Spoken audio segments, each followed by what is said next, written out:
Hello, good afternoon. Thank you everyone for joining, quite a lovely numerous audience. My name is Rakele, I'll be the moderator for this session where we're focusing on an AML aspect, how to deal with an AML compliance review. In today's day and age, nearly everyone somehow has touched upon, even in the gaming world, a compliance review, whether triggered in-house or else because the regulator came knocking on your door. Before we dive into the topic, I'd like everyone to introduce themselves. I'll start from Vlad on my side here. Yes. My name is Vlad. I'm a compliance and internal audit professional working in a crypto exchange here in Malta. It's Class 4 virtual financial asset service provider, so it's a regulated entity. And my background initially started with accounts, and then I slowly transformed into compliance. Thank you very much. Hello. Thank you, first of all, for the invitation to be here. I'm coming from SALVUS Funds. I'm a director and partner and specializing in licensing and regulatory compliance and then internal audits for investment firms, gaming, licensing, funds, and now the crypto space where it's evolving. I'm happy to be here and happy to discuss about AML and inspections thereafter. Thank you, Evdokia. To my right here, Steve. Hello, everyone. My name is Steve Ketteley. I'm a partner at Wiggin in London. I'm a regulatory lawyer, a gambling regulatory lawyer, and have been that for about 15, 16 years now. We represent many of the leading operators and suppliers and other stakeholders in relation to their participation in the gambling industry, both in the UK and further afield. Thank you. Stephen? Hi, Stefano Filletti, partner in Filletti Advocates. I'm a criminal lawyer by profession and specializing in financial crime. Most of my days spent advising gaming companies and fintech companies with respect to money laundering, investigations, judicial proceedings, both in Malta and in the European Union. Thank you. Last but not least, Franklin. Good afternoon, everyone. My name is Franklin.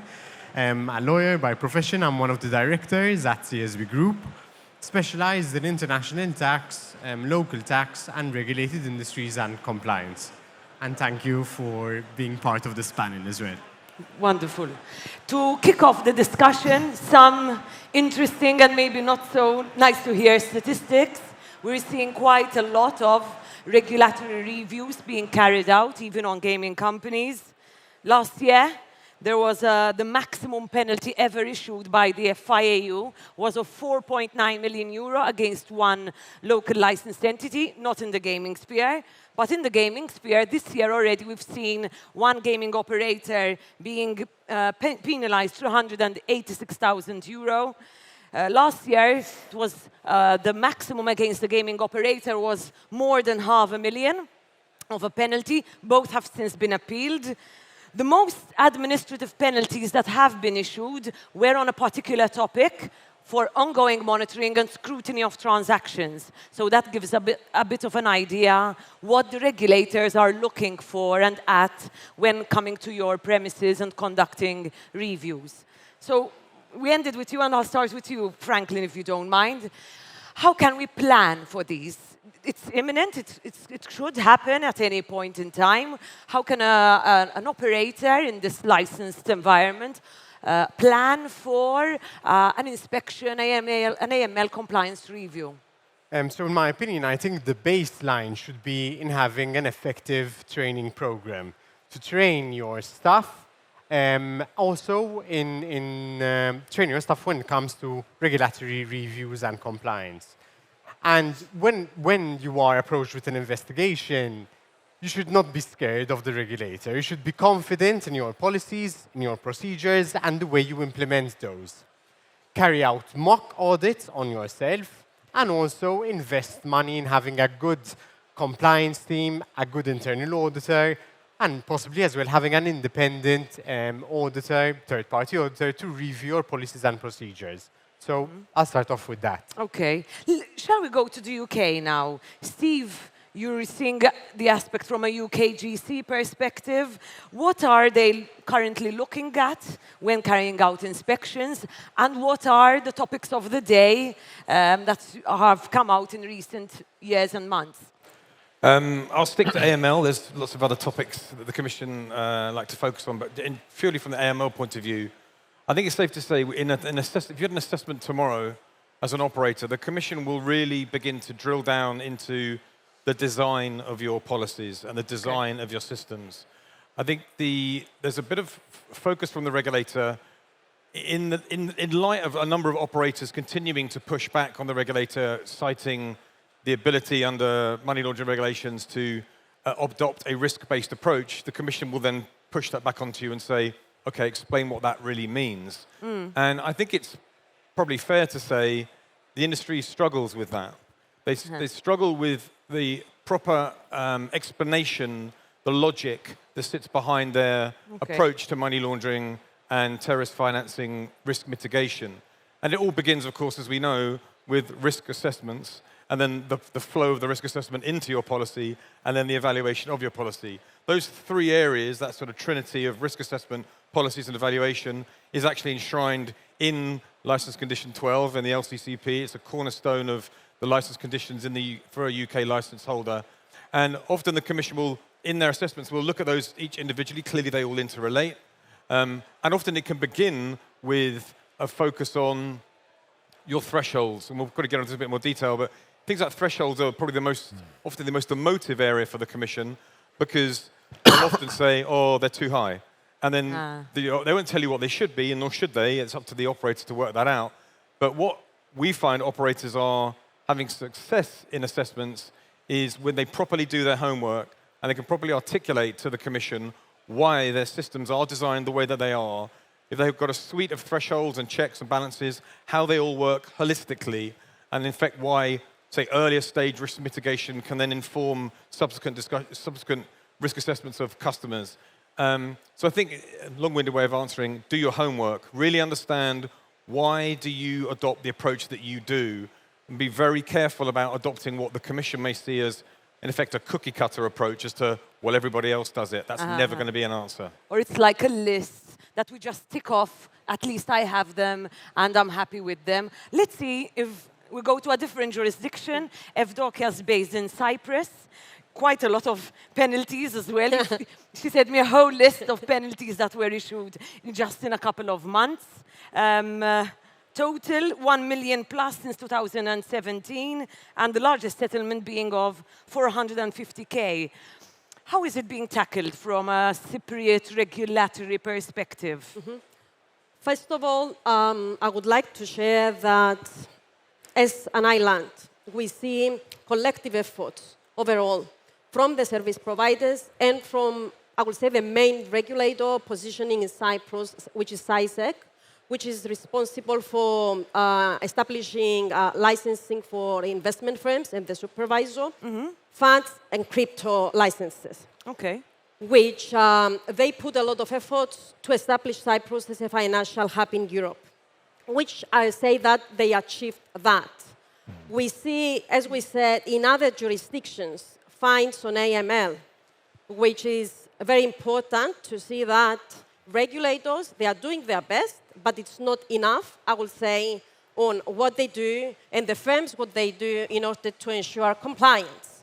So when the regulators comes with fines, what we see as service providers, we see the investment firms, which is the biggest pie, I will say, in Cyprus, trying to ensure compliance and review their practices. The most recent, as you said, fine was like $500,000, which when this was issued, many firms went back and they reviewed. In Cyprus, we also had the NRA, the National Risk Assessment, last year, where they also had, and they pay attention to the crypto assessments and how well we are prepared and ready for that. And they see a lot of deficiencies. However, when we see deficiencies, it is an alarm for us to see what we have to do in order to ensure compliance. And I find this very important. And I see the same stance from FCA, if Steve can agree with me, where FCA gives the fines there, we see the licenses going through an overview of their practices and to see what actually they can do better. Of course. And because you mentioned the topic of crypto, we know at the moment there is a lot of discussion, the bridge, gaming and crypto, and people trying to dip their feet into the water and seeing if they want to entertain that industry. Vlad, you have quite an experience in these two fields.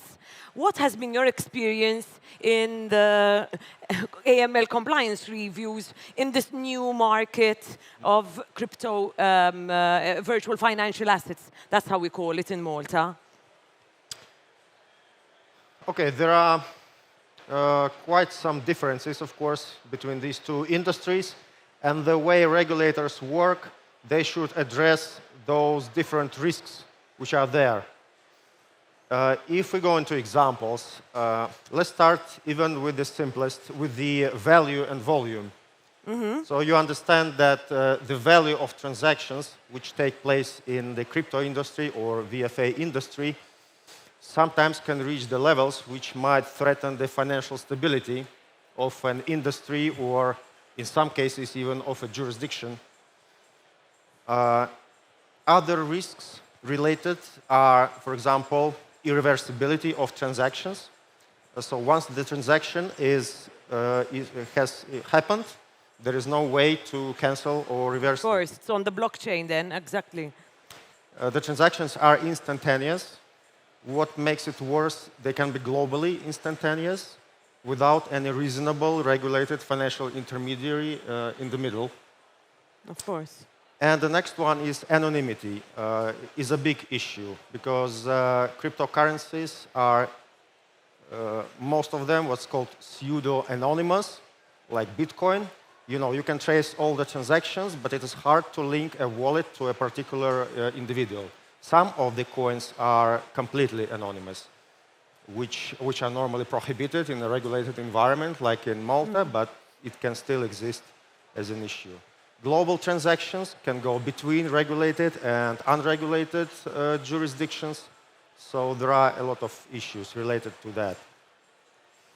Of course, crypto provides a lot of opportunities for fraud. Fraud is the largest predicate offense for money laundering in this industry. You can talk about cybercrime and the misuse of clients' funds, which just came up, you know, with this case of one of the largest crypto exchanges in the world. And of course, tax evasion. So how, in all this environment we just mentioned, you can ensure that taxes are being collected and paid.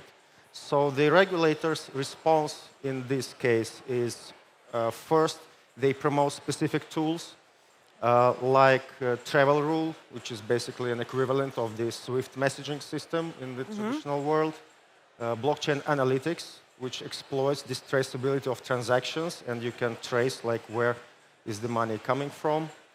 And of course, the regulators need to cooperate between each other.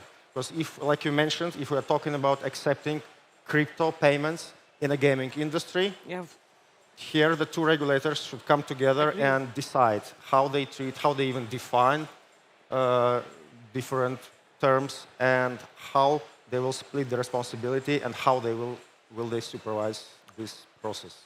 Vlad, you mentioned in a few sentences a lot of criminal activity, tax evasion, fraud, a lot of different crimes that could be predicate offenses to money laundering, or it could even lead to the operator itself in somehow aiding and abetting the criminal client. And here I turn to Stefano, whose field is really in the criminal field. He's got some very large cases from a money laundering perspective in front at the moment.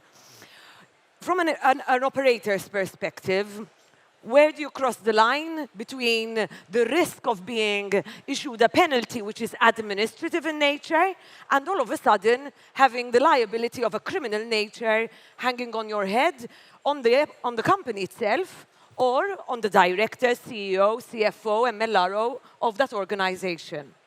Okay. Money laundering can be, simply put, as an offense, it is an abstract offense which can be committed in two particular ways. You commit money laundering when you actively engage in money laundering. I think that is obvious. So if a company were to consciously, knowingly, maliciously engage in money laundering, it is committing money laundering. The second mode of money laundering, this is where the problems arise, is where, as a company, you fail to detect money laundering, when the prosecutor will accuse you of the famous "you should have known" money laundering was occurring in your company. In the second mode, therefore, we are postulating a situation where the company is not actively engaged or knowingly engaging in money laundering, but it is shutting its eyes to the obvious. It is happening, and it is not detecting it. Once that sort of activity is systematic, ingrained in your operations, you will graduate, for the lack of a better word, from administrative investigation onto a criminal investigation. The problem with a criminal investigation is that, quite apart from the myriad of investigative procedures which will render the operation of the company more difficult, monitoring orders, attachment orders, and what have you, not only are the employees of the company of concern, your MLRO, your compliance officers, but so are the higher echelons of the company, the directors, the company secretary, the COO, the CAO, the CEO, the CFO. Why? The moment in which a company becomes embroiled in money laundering, even if it does so because it is shutting its eyes to the obvious, the concept of criminal corporate liability will kick in. Once that kicks in, the higher officers of the company become vicariously responsible for the company. So even though a director may say, I have my money laundering officer there, I have my compliance officer there, I had no knowledge of money laundering. Well, quite frankly, the company is in trouble because it is systematic. You are a director of the company, so you carry with you the responsibility for your company, and you will be fined a hefty, hefty sum. Of course. So it's important that one is aware of these ramifications, because money laundering is one of the new kids, unfortunately, on the block. I think one thing we've seen a focus in the last couple of years, really, for the Gambling Commission in the UK is this focus on governance, particularly. Because I think it's probably fair to say if you had an assessment 3, 4, 5 years ago, a lot of the focus would be, understandably, on the compliance team. Now the Commission are very interested to interview senior management, not just the compliance team. They really want to understand how the compliance team and the wider executive team actually interact with each other, what form of oversight and governance they actually have, what kind of reporting they have internally, because that's often where the failings lie due to lack of understanding of the executives to things like resourcing issues in the compliance team or lack of capability in the compliance team. That's correct. Of course, how involved they are in the operations of the company, not just sitting on the board and not aware what their business risk assessment looks like, what their risk assessments in general are. So their involvement, it seems, is very important. Franklin, your firm, just yesterday, no? Hot off the press, won Consultants of the Year at the awards last night. Yes. When, or iGaming. in the iGaming sphere. When customers come to you for guidance, during, after the reviews, what are the matters that you see need most attention? Just to latch on to what Steve was saying, corporate governance, there's been a lot of focus this year, especially by the regulator, the MFSA, for example. They issued the corporate governance code, and I think also the culture of corporate governance is being adopted at the heart, at the core of every operator, every company. There's still a bit of a problem when it comes to convincing the client to invest in corporate governance, to invest in resources, not just human capital, but also software, which enables you to detect money laundering in a more efficient manner, you know. However, we as consultants, we always try and advise on the best way possible when it comes to investing money. But at the end of the day, it's the client that decides where he wants to put his money at. Of course. But we are noticing an improvement when it comes to adherence to more of a compliance culture, more of a corporate governance. And I think it's being accepted more that compliance is not just, a tick-the-box approach. It's something that has to be a culture embedded in the company. One of the useful controls that come out from corporate governance is the aspect of internal audit. When comparing an internal audit that you would have engaged as a firm yourselves, as opposed to the audit carried out by the regulator, how do they sit together? Does one help the other when it comes to a real-life AML compliance review? Evdokia, can you tell us a bit about internal audits? Definitely. From our experience and what we see, if we see internal audit, the role of it, it's actually staging. It's staging the role of the regulator, if we see it in that perspective. So we go once a year, twice a year, or more times in a firm to oversee what they have done and what is the corporate governance, first of all. How strong on compliance is the firm, regardless of the firm, of the business. Yeah. The structure is the same. The audit plan has to be followed. So from the internal audit perspective, we have to see what are the weaknesses, what improvements the entity has to do. We report to the board of directors and the senior management all the deficiencies and everything and actions for improvement. And this is very important because it's a consultant, the internal auditor. So it's a professional there which actually can provide a significant input of how you can improve your practices. So there, I would say, is down to the second line of defense, which is the compliance officer and the risk management, the senior management, after all, to proceed with the rectification of the deficiencies.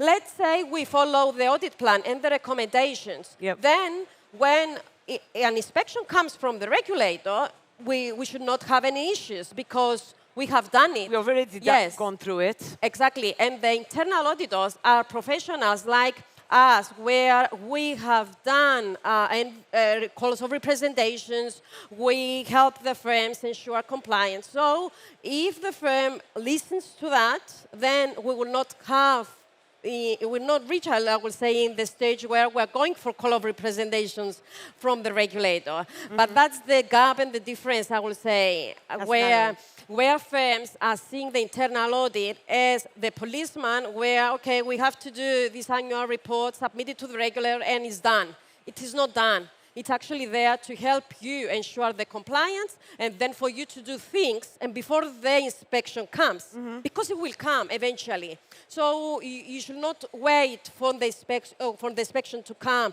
and then how we will solve things. Of course. Yes, and after all, we can see the internal auditor and the consultants being on the side of less costly in compliance. The regulator will not take that position. Exactly. It's not in its interest, of course. Less costly compliance builds brand reputation as well.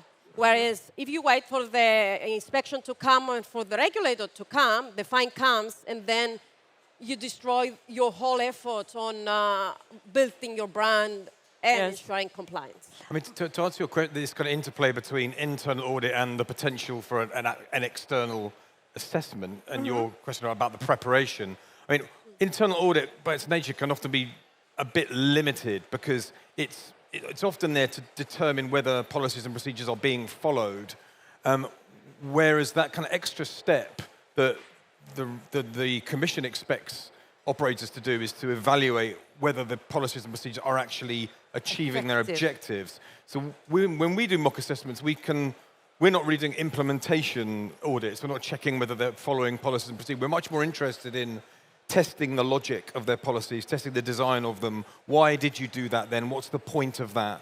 And that helps teams really prepare for the challenge that will come from the regulator eventually when they get asked exactly those questions. Sometimes we get lost in the day-to-day chores at every level, obtaining the passport copy, making sure the utility bill is there to confirm address, source of wealth. But then why do we do that?